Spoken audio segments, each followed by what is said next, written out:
The NEON project stands for Nurture Early for Optimal Nutrition.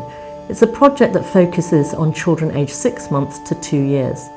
The aim of the project is to start early in a child's life to prevent long-term problems later. If we improve feeding practices when the child is young, we can prevent obesity, heart disease and diabetes and other deficiencies such as vitamin D or iron deficiency as the child grows into adulthood. The project we're doing at the moment is working together with the Bangladeshi community in Tower Hamlets. However, this model or this approach that we're designing, we would want to be able to adapt it to other communities because all children want to grow up to be healthy. Health and nutrition is definitely very important for me and Zachariah. Only when I understood it better. When he was first born, I didn't understand any of it. It's extremely important because nutrition and well-being of your child is at the foremost for any mother. So really we met with the community from Tower Hamlets and we met with some of the doctors and some of the health visitors and the people who commission the services. And it was clear that there were lots of interventions going on for the older children who are 5 years and up, but there's very little happening for children between the early years, 6 months to 2 years.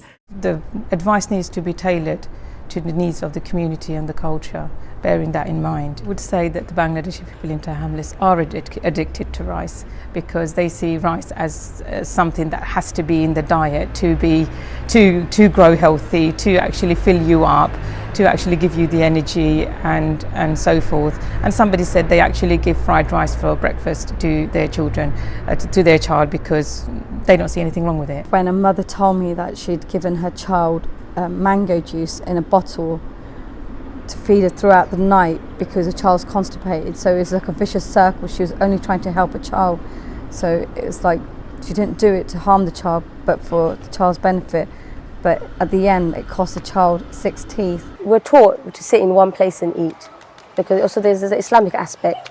You know, you shouldn't be running around, you should sit down and eat in one place. I distract my son with everything that I can think of just to have his vegetables, so I'll slide the carrot in and he'll say, "Mummy, you just put something in my mouth," but playing with them while they're eating it's always there. Part of the reason that we're doing this project actually is to reach members of the population that might not ordinarily be exposed to any programs. And one thing that really helped our project, I think, was the community support. So we worked with some wonderful facilitators, and they themselves are adult representatives of the Bangladeshi population from Tower Hamlets, and they helped us with every stage of the research.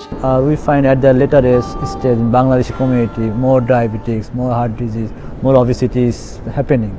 So the study aimed to identify the main reasons for what the feeding style or food habit lead to the disease. We spoke to mothers, pregnant women, fathers, members of the community in general. We spoke to health professionals a lot, and they all shared this idea of filling the belly. And filling the belly came to mean there was a lot of anxiety around making sure that the baby ate some food. And I think that links to another concept we spoke a lot about, which is the idea that a healthy baby is a chubby baby. I think it's family, and everybody has advice to give. My mom, my dad. If you break the norms, cultural norms, and if you break the norms, this child is, you know, you're a bad parent. You're not listening to our advice, and that's why your child's ill. I think it's really important that we recognise the role that mothers play and fathers play, the mothers-in-law that live with the new mother. Everyone has experience, and their influence can really be positive as well, and I think that the advice that families share can be very supportive in advising what kind of food to give the new baby and when to introduce these foods. You'll find that there's actually a lot of knowledge within the family or within the wider community, and we're not reinventing the wheel. What we want to do is make sure that the information and the knowledge is shared between family members and health professionals and anyone really with a role in complementary feeding. The community have responded really well to the NEON study. They seemed all very interesting. At first they couldn't quite understand, you know, if there was a right and wrong, why do they want to know all this. But when I explained, they were like, oh, okay, wow, does our opinion really matter? And if there's no right and wrong, you know, I like to express my views quite openly. We tried to look at models that we could look at in these resource poor countries and think, how could we use that within the UK, in our setting, in a town or a city here like Tower Hamlets. We've looked at Nepal, we've looked at India, we've looked at Bangladesh, we've taken some of the learning from some of similar interventions, which have been shown to be very successful in those settings, and now we're adapting that and testing that out in Tower Hamlets with the Bangladeshi community. When I spoke to the people of the community, they're very much interested about the neonate study because they think this is their study, because it's for their children, how they feed their children.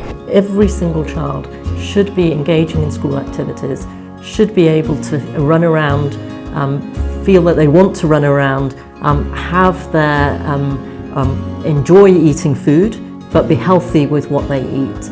And we want to help them do that. If we leave it too late, then they are already in a position where they don't want to do physical activity, where they don't feel like running around.